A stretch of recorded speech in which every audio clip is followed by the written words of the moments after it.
태초에 말씀이 계셨습니다. 그 말씀은 하나님과 함께 계셨는데 그 말씀은 곧 하나님이셨습니다.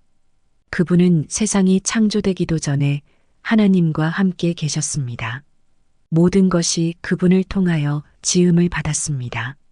지음을 받은 것 중에서 어느 것 하나도 그분 없이 지어진 것이 없습니다. 그분 안에는 생명이 있습니다. 그 생명은 세상 사람들을 비추는 빛이었습니다.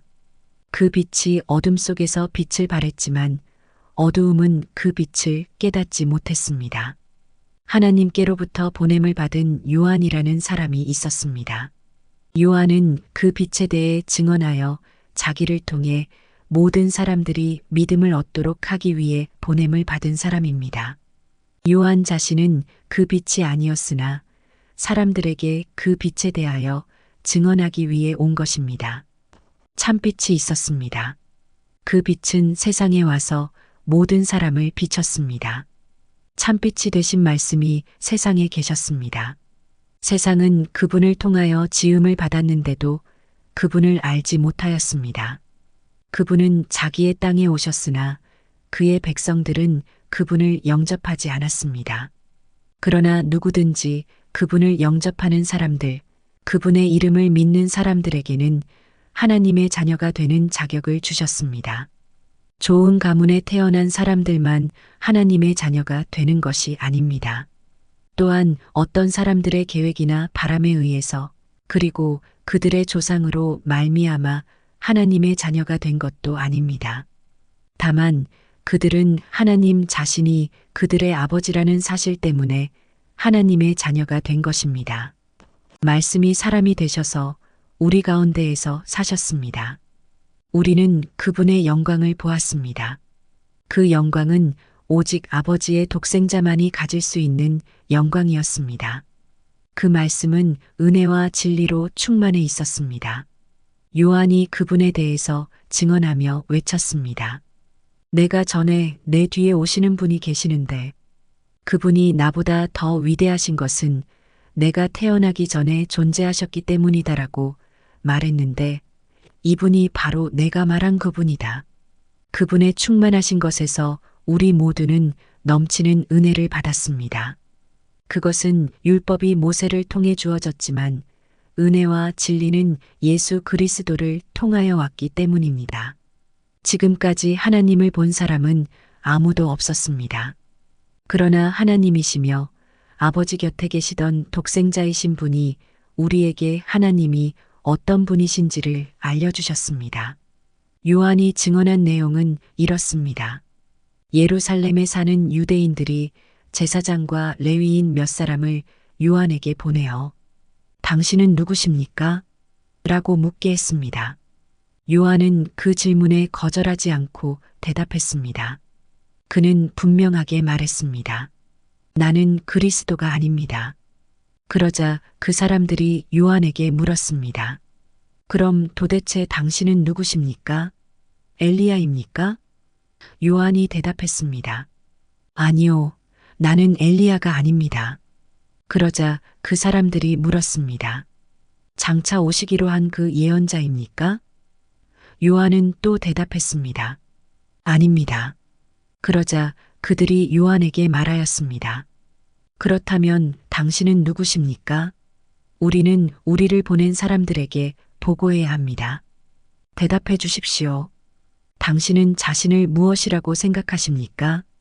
요한은 그 사람들에게 이사야 선지자의 말씀을 인용하여 대답했습니다. 나는 광야에서 주님을 위하여 길을 곱게 만들어라 하고 외치는 사람의 소리입니다. 보냄을 받은 유대 사람들 중에는 바리새인이 보낸 사람이 있었습니다. 그 사람들이 요한에게 물었습니다. 당신이 그리스도도 아니고 엘리야도 아니고 예언자도 아니라면 왜 사람들에게 세례를 줍니까? 요한이 대답했습니다. 나는 사람들에게 물로 세례를 줍니다. 그러나 여러분 가운데 여러분이 알지 못하는 한 사람이 서 계십니다.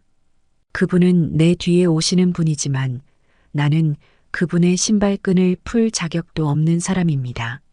이 모든 것은 요한이 세례를 주던 요단강 동편 베다니에서 일어난 일이었습니다. 다음 날 요한은 자기에게 오시는 예수님을 보고 이렇게 말했습니다. 보십시오. 세상 죄를 지고 가시는 하나님의 어린 양이십니다. 이분이 바로 내가 내 뒤에 오시지만 그분이 나보다 더 위대하신 것은 내가 태어나기 전에 존재하셨기 때문이다라고 말했던 분입니다. 나도 이분이 누구신지를 알지 못했습니다. 그러나 내가 물로 세례를 주러 온 이유는 이분을 이스라엘 백성들에게 알리기 위해서입니다. 또 요한이 증거했습니다. 나는 성령께서 비둘기처럼 하늘로부터 내려와 그분 위에 머물러 계신 것을 보았습니다. 나 역시 그분이 그리스도이신 것을 알지 못하였습니다. 그러나 나를 보내어 물로 세례를 주라고 하신 분이 너는 그 어떤 사람에게 성령이 내려와 그 위에 머무르는 것을 보면 그 사람이 성령으로 세례를 주실 바로 그분인 줄 알아라 하고 말씀하셨습니다. 나는 그분이 하나님의 아들이신 것을 보았고 그분이 바로 하나님의 아들이라고 증언하였습니다. 그 다음 날 요한은 제자 두 사람과 함께 다시 그 자리에 서 있었습니다. 그는 예수님께서 지나가시는 것을 보고 말했습니다. 보아라, 하나님의 어린 양이시다. 제자 두 사람은 요한이 이렇게 말하는 것을 듣고 예수님을 따라갔습니다. 예수님께서는 몸을 돌려 자기를 따라오는 두 사람을 돌아보며 물으셨습니다. 원하는 것이 무엇이냐? 그들은 랍비님, 사시는 곳이 어디입니까?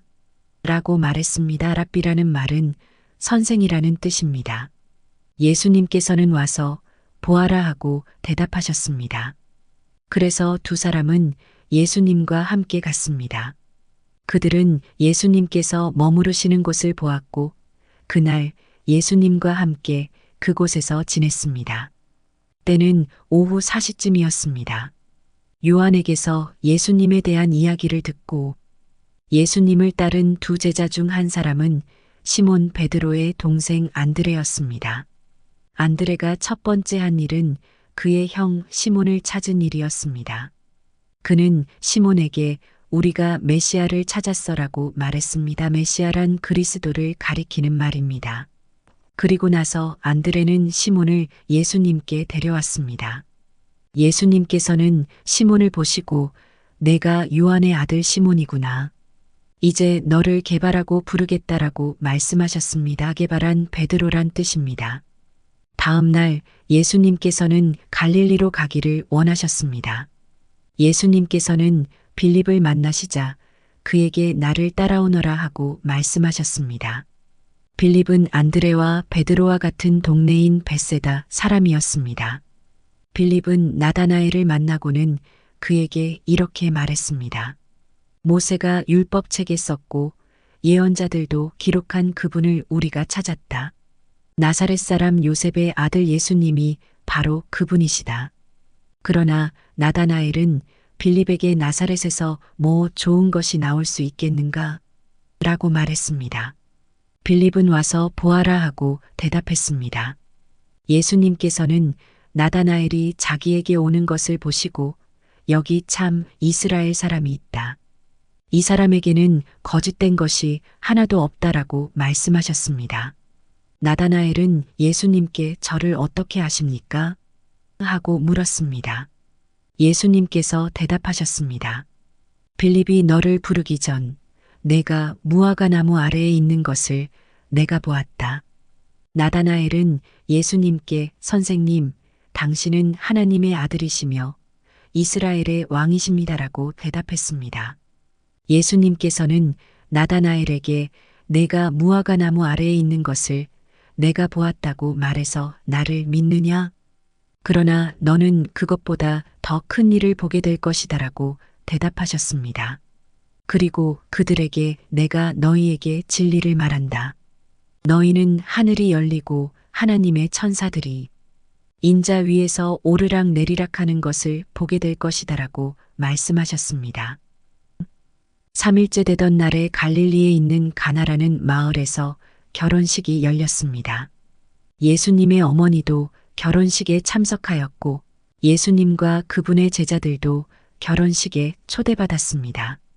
포도주가 바닥났을 때 예수님의 어머니가 예수님께 이 집의 포도주가 다 떨어졌구나라고 말해 주었습니다.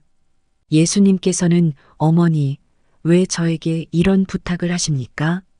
저의 때가 아직 오지 않았습니다라고 대답하셨습니다. 예수님의 어머니는 하인들에게 그분이 시키시는 일은 무엇이든지 하여라 하고 말해 두었습니다. 그 집에는 돌로 만든 물 항아리가 6개 있었습니다. 이 항아리는 유대인들이 정결 예식에 사용하는 항아리들이었습니다. 그것은 각각 물 2~3 동이를 담을 수 있는 항아리였습니다. 예수님께서 하인들에게 항아리에 물을 채워라 하고 말씀하셨습니다. 하인들은 항아리에 물을 가득 채웠습니다. 그러자 예수님께서는 그들에게 자, 이제 그것을 퍼다가 잔치를 주관하는 사람에게 갖다 주어라 하고 말씀하셨습니다. 하인들은 물을 떠서 잔치를 주관하는 사람에게 갖다 주었습니다. 하인이 떠다 준 물을 잔치를 주관하는 사람이 맛보았을 때 그 물은 포도주가 되어 있었습니다. 그는 그 포도주가 어디서 난 것인지 알지 못하였지만 물을 가져온 하인들은 알고 있었습니다. 잔치를 주관하는 사람은 신랑을 불렀습니다. 그리고 그에게 사람들은 항상 처음에 좋은 포도주를 내놓고 손님들이 취한 다음에는 값싼 포도주를 내놓는 법인데 당신은 지금까지 가장 좋은 포도주를 보관하고 계셨군요 하고 말하였습니다. 예수님께서는 이 첫 번째 표적을 갈릴리 가나에서 행하셨으며 거기서 그의 영광을 보여주셨습니다. 그러자 그의 제자들이 그를 믿게 되었습니다. 이 일이 있은 후 예수님께서는 그의 어머니와 형제들과 제자들과 함께 가버나움이라는 마을로 가서 며칠 동안 머무르셨습니다. 유대의 명절인 유월절이 가까워오자 예수님께서는 예루살렘으로 올라가셨습니다. 예수님께서는 성전 뜰 안에서 소와 양과 비둘기를 팔고 있는 사람들과 또 상에 앉아서 돈을 바꿔주는 사람들을 보셨습니다. 예수님께서는 끈으로 채찍을 만들어 양과 소를 비롯하여 모든 짐승을 성전 뜰에서 쫓아내셨습니다. 예수님께서는 돈 바꾸는 사람들의 상을 뒤엎으시고 그 사람들의 돈을 흩트리셨습니다. 그리고 비둘기를 파는 사람들에게 명령하셨습니다. 이것들을 여기서 치워라. 내 아버지의 집을 시장터로 만들지 마라. 이때 제자들은 성경의 주님의 집에 대한 나의 열심이 불처럼 나를 삼켜버렸다라고 기록된 것을 생각하였습니다. 유대인들은 예수님께 당신은 당신에게 이런 일들을 행할 권리가 있다는 것을 증명할 무슨 표적을 행할 수 있습니까? 하고 물었습니다. 예수님께서는 이 성전을 허물어라.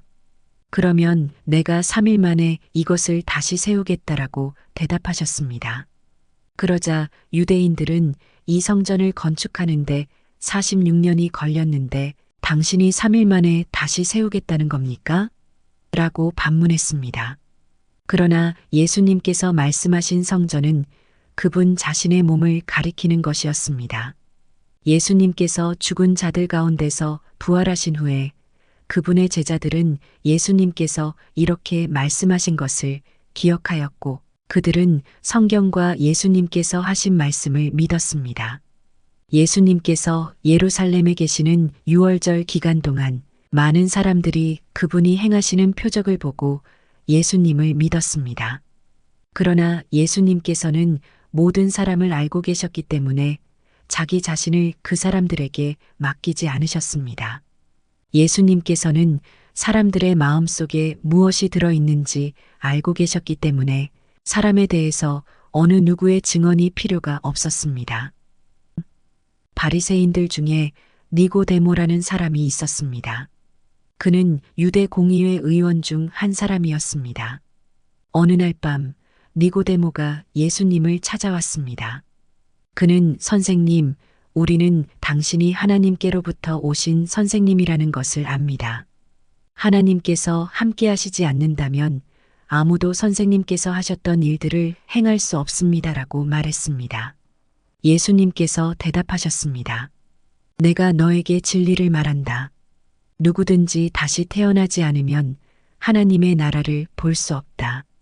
니고데모가 예수님께 물었습니다. 사람이 이미 나이가 많아 어른이 되었는데 어떻게 다시 태어날 수 있겠습니까?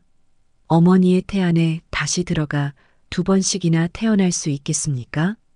예수님께서는 이렇게 대답하셨습니다. 내가 너에게 진리를 말한다.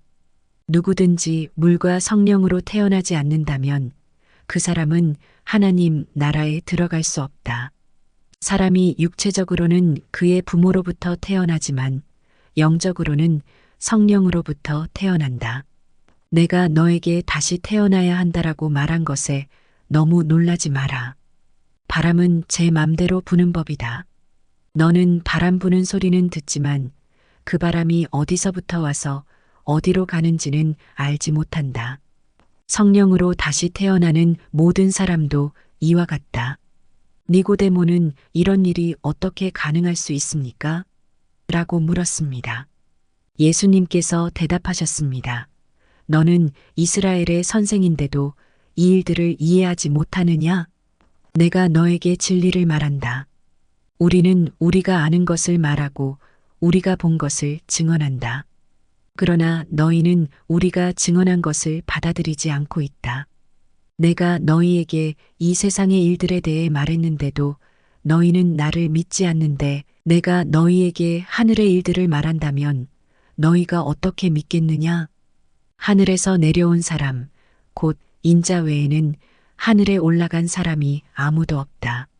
모세가 광야에서 뱀을 높이 들었던 것처럼 인자도 들려야 한다. 그것은 그를 믿는 사람들에게 영생을 얻게 하기 위해서이다. 이와 같이 하나님께서는 세상을 사랑하여 독생자를 주셨다. 이는 누구든지 그의 아들을 믿는 사람은 멸망하지 않고 영생을 얻게 하려 하심이다. 하나님께서는 세상을 심판하시기 위해 그의 아들을 세상에 보내신 것이 아니라 자기 아들을 통하여 세상을 구원하시기 위해 아들을 보내신 것이다. 하나님의 아들을 믿는 사람은 유죄 판결을 받지 않는다. 그러나 그를 믿지 않는 사람은 이미 유죄 판결을 받은 것이다. 그것은 사람이 하나님의 독생자의 이름을 믿지 않았기 때문이다. 판결 내용은 이렇다. 빛이 세상에 와 있지만 사람들은 빛보다는 어두움을 더 좋아하였다는 것이다. 그들이 어두움을 더 좋아하는 것은 그들의 행위가 악하기 때문이다. 악을 행하는 사람마다 빛을 미워하며 또한 빛으로 말미암아 자기의 행위가 폭로되는 것이 두려워 빛을 향해 나오지 않는다. 그러나 진리를 행하는 사람은 그가 행한 모든 일들이 하나님을 통하여 행한 것이라는 사실을 나타내기 위해 빛을 향해 나온다. 이 일이 있은 후 예수님과 그의 제자들은 유대 지방으로 갔습니다. 예수님께서는 거기서 그의 제자들과 함께 머무르시면서 사람들에게 세례를 주셨습니다. 세례자 요한도 살렘 근처에 있는 에논에서 세례를 주었습니다.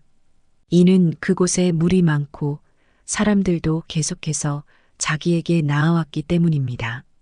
이때는 요한이 아직 감옥에 갇히기 전이었습니다. 요한의 제자들 중 몇 사람과 유대인 사이에 정결 예법에 대한 논쟁이 벌어졌습니다. 그래서 그들은 요한에게 와서 선생님, 요단강 동편에서 선생님과 함께 계시던 분, 즉 선생님께서 이전에 증언하셨던 그분이 지금 세례를 주고 계시며 모든 사람들이 그분에게로 가고 있습니다라고 말했습니다. 요한이 대답했습니다. 하늘에 하나님께서 주지 않으시면 사람은 아무것도 받을 수 없다. 너희들은 내가 나는 그리스도가 아니며 그분보다 앞서 보냄을 받은 사람이다라고 말한 것을 들은 증인들이다. 신부의 주인은 신랑이다. 신랑을 기다리며 그가 오는 소리에 귀를 기울이는 신랑의 친구는 신랑의 소리를 듣고 대단히 기뻐한다. 나의 기쁨도 이와 똑같은 것이다. 나의 기쁨이 이제 이루어졌다. 그분은 점점 더 위대해질 것이고 나는 점점 더 사람들의 관심에서 멀어지게 될 것이다. 위로부터 오신 분은 모든 것 위에 계신 분이다. 땅으로부터 온 사람은 땅에 속하여 땅의 일을 말한다. 그러나 하늘로부터 오신 분은 모든 것 위에 계신 분이다. 그분은 그가 보고 들었던 것을 증언하신다. 그러나 아무도 그분의 증언을 받아들이지 않는다. 그분의 증거를 받아들이는 사람은 하나님이 참되신 분이라는 사실을 인정한다. 하나님께서 보내신 그분은 하나님의 말씀을 전하신다. 하나님께서는 그분에게 성령을 한없이 주셨다. 아버지는 아들을 사랑하셔서 모든 것을 그의 손에 맡기셨다. 아들을 믿는 사람은 영생이 있지만 아들을 거역하는 사람은 생명을 보지 못하고 도리어 그에게 하나님의 진노가 있을 것이다.